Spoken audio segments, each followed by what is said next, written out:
ये वीडियो आपकी जिंदगी बदल सकती है। या तो आप एक स्टूडेंट हैं, कोई हाउसवाइफ हैं या कोई भी प्रोफेशन से बिलोंग करती हैं, लेकिन आप बस ये चाहती हैं कि आप फाइनेंशियली इंडिपेंडेंट बन सकें, आपको पैसों को लेकर किसी और के ऊपर डिपेंडेंट ना होना हो। तो इस वीडियो को एंड तक जरूर देखना, क्योंकि मैं आपको इस वीडियो में आज बताने वाली हूँ 5 ऐसे आइडियाज, ऐसे बिजनेस ट्रिक्स जिनको अगर आप 2025 में अपना लेते हैं ना, तो आप फाइनेंशियली इंडिपेंडेंट बन सकते हैं। आपको किसी के ऊपर बोझ बनने की जरूरत नहीं पड़ेगी। आप अपने खुद का बिजनेस शुरू कर सकते हैं, खुद का पैसा कमा सकते हैं।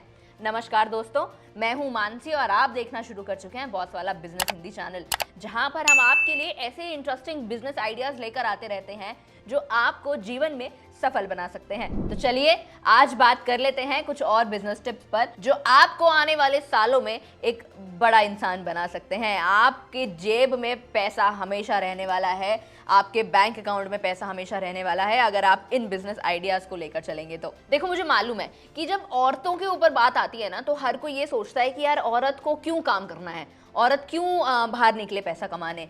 तो ठीक है, अगर उनकी भी ऐसी मर्जी है, कई लोगों की फैमिलीज भी ऐसी होती हैं कि वो नहीं चाहते हैं कि आप बाहर जाओ काम करने के लिए, पैसा कमाने के लिए, तो आप ऐसे आइडियाज़ को लेकर भी चल सकते हैं जिसमें आपको बाहर नहीं जाना है। आप अपने घर से शुरू कर सकते हैं वो काम, और घर बैठे पैसे कमा सकते हैं, घर बैठे इज्जत कमा सकते हैं, घर बैठे अपना जीवन चला सकते हैं। तो सबसे पहला बिजनेस आइडिया सबसे ज़्यादा सिंपल है।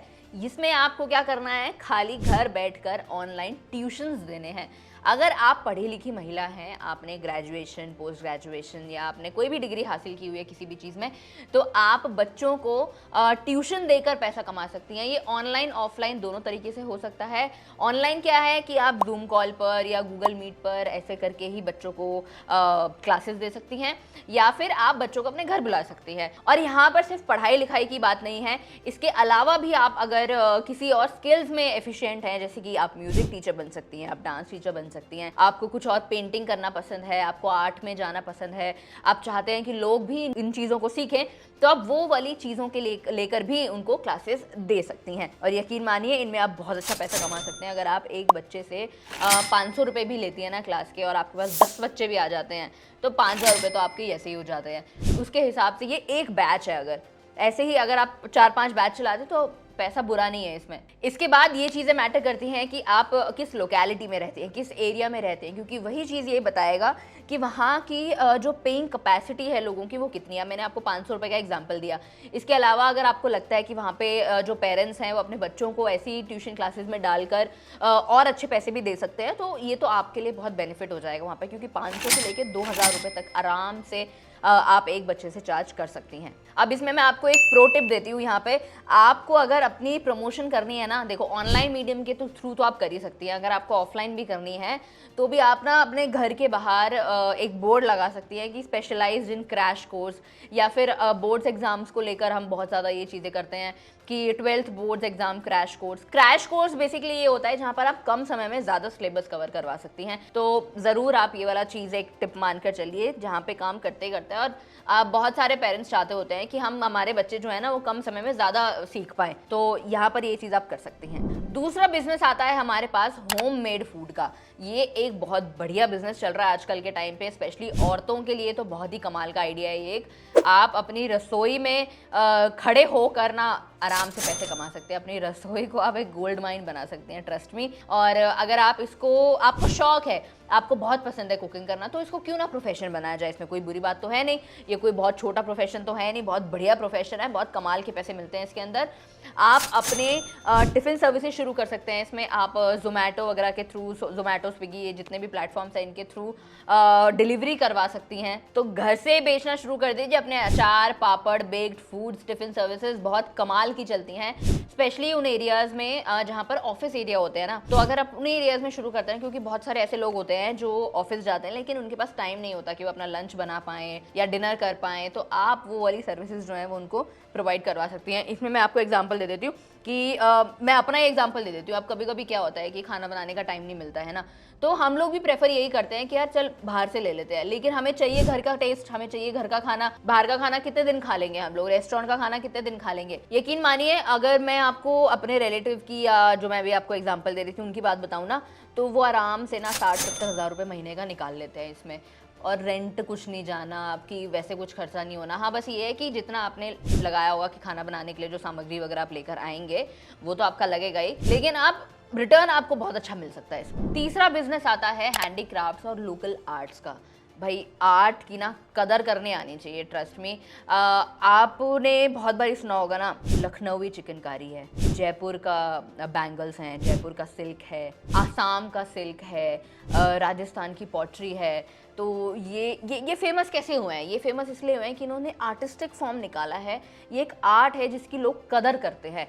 मुझे कमेंट में बताना कि आप कौन सी शहर से बिलोंग करते हैं और आपके शहर में ऐसे कौन सा आर्ट है जिसको पूरी दुनिया में पसंद किया जाता है। तो आपको यहाँ पर सिर्फ लोकल आर्टिसंस जो है ना, उनसे पार्टनर अप कर लेना है। फिर अपने प्रोडक्ट्स को आप आराम से मीशो वगैरह पर, इंस्टाग्राम के थ्रू बेच सकते हैं। 20 से 30% का मार्जिन रखिए, कहीं नहीं गया आपका बढ़िया प्रॉफिट। तो आप भी कोई ऐसी, अगर आपको भी ये लगता है कि कोई एक पर्टिकुलर हैंडीक्राफ्ट बहुत फेमस है, आप उसके बारे में सीख सकती हैं और उसको बेच सकती हैं। और बेचने के लिए मैं बता तो रही हूँ कि ऐसा ज़रूरी नहीं है कि आपको खुद की दुकान लगानी है, खुद का ही कुछ करना है। आपको सिर्फ पार्टनर अप करना है लोगों के साथ में और मार्जिन के साथ में कमाना है। चौथे नंबर पर आता है फैशन और ज्वेलरी का बिजनेस। ये एक बहुत ही कमाल का बिजनेस है, स्पेशली औरतों के लिए, क्योंकि ये एवरग्रीन चीज़ें हैं ना, इनकी डिमांड जो है ना, या फिर इनकी चाह जो है ना, वो कभी ख़त्म नहीं होती है। औरतों के लिए तो कभी ख़त्म नहीं होती है। और आजकल तो आदमी लोग भी इसमें घुस रहे हैं बढ़िया, कि हाँ ठीक है, चेन पहनना, ब्रेसलेट पहनना लोगों को बहुत पसंद आ रहा है। तो खुद का एक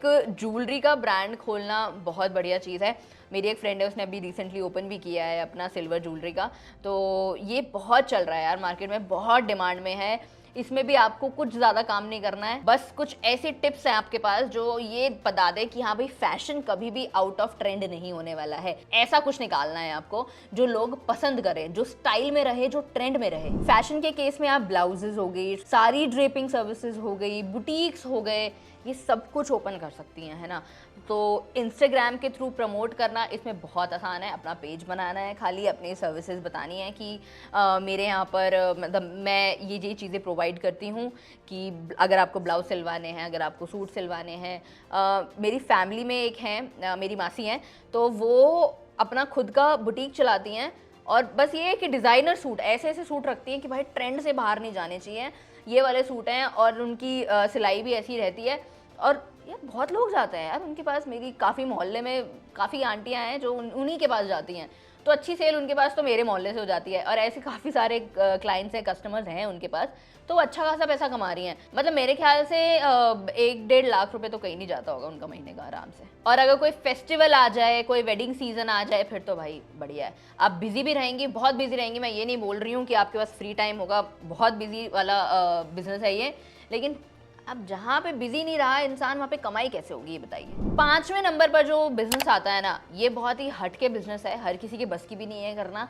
इसमें है कि आप अपनी लोकल प्रॉब्लम्स को सॉल्व करना शुरू कर दीजिए। और लोकल प्रॉब्लम्स में मैं बात कर रही हूँ कि आपको लग रहा है कि यार शायद मेरे लोकेलिटी में ना ऐसा कोई नहीं है जो बूढ़े लोगों की वो कर पाए, केयर कर पाए, जो पेट्स की केयर कर पाए, तो आप इसका काम भी शुरू कर सकती हैं। अगर आपको ना थोड़ा सिंपैथी, एम्पैथी मैं बोलूँगी, अगर आपको पसंद है दिखाना दूसरों के टुवर्ड्स, तो फिर आप ये काम भी अच्छा खासा शुरू कर सकती हैं। और बड़ी बड़ी सोसाइटीज़ में तो पॉश एरियाज़ में इसके लिए अच्छे खासे पैसे दे देते हैं लोग। इस केस में बहुत सारे बेबी सिटर्स का काम बहुत अच्छा चल रहा होता है, या फिर पेट ग्रूमिंग का जो बिजनेस है वो भी बहुत अच्छा है इसके अंदर, जहाँ पर आप ये पता लगा सकती हैं कि लोगों को, मेरी नियरेस्ट लोकेलिटी में लोगों को किस चीज़ की नीड है, उनका जो प्रॉब्लम है उसको मैं कैसे सॉल्व कर सकती हूँ। देखो ये जो चीज़ है ना, ये तो हर बिजनेस में मैटर करता है कि आपका मेन फोकस ये होना चाहिए। अगर आप अपना खुद का बिजनेस शुरू कर रहे हैं ना, तो पहला पॉइंट आपके दिमाग में यही आना चाहिए कि मुझे एक ऐसा प्रोडक्ट, ऐसी सर्विस निकालनी है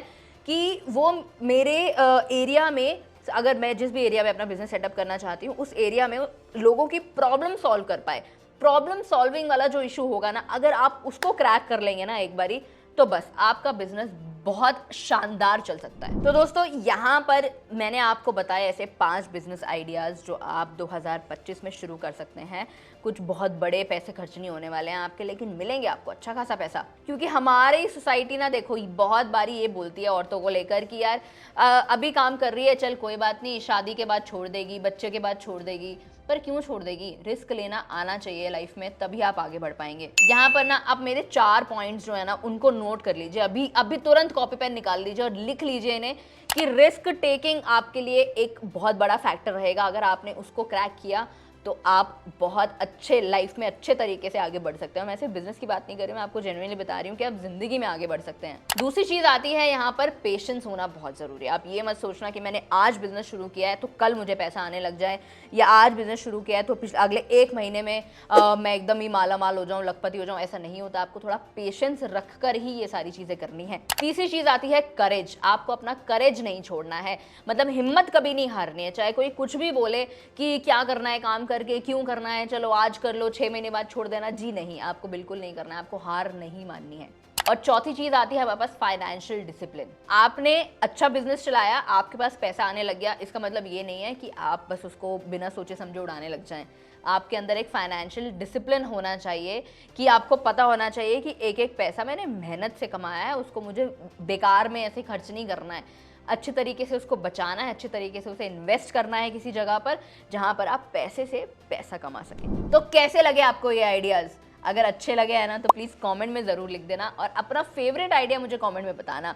और मुझे ये भी ज़रूर बता देना कि अगर आप में से ऐसा कोई है जो ऑलरेडी बिजनेस पे काम कर रहा है तो भाई ये बहुत ज़्यादा इंस्पिरेशन वाली बात हो जाएगी हमारे बाकी ऑडियंस के लिए भी। चलिए, मैं बस ये चाहती हूँ कि आप फाइनेंशियली इंडिपेंडेंट बन पाए। अगर आपको किसी भी तरीके की मदद चाहिए तो वो भी आप मुझे कॉमेंट सेक्शन में लिख सकते हैं। मैं हमेशा आपके लिए तैयार रहूँगी और भी ऐसे बिजनेस आइडियाज़ आपके लिए लेकर आती रहूँगी, ताकि आपको कभी ये महसूस ना हो कि भाई मेरा जीवन जो है ना वो मैंने कुछ नहीं किया उस जीवन में। मैं चाहती हूँ कि आप अपने जीवन में इतना आगे बढ़ें कि आपको सोचने की ज़रूरत ना पड़े, पीछे देखने की ज़रूरत ना पड़े कि ये काम रह गया, वो काम रह गया, ऐसा नहीं कर पाई, मैं वैसा नहीं कर पाई। भाई आपने पूरी ज़िंदगी अपनी जी है खुल के, ठीक है?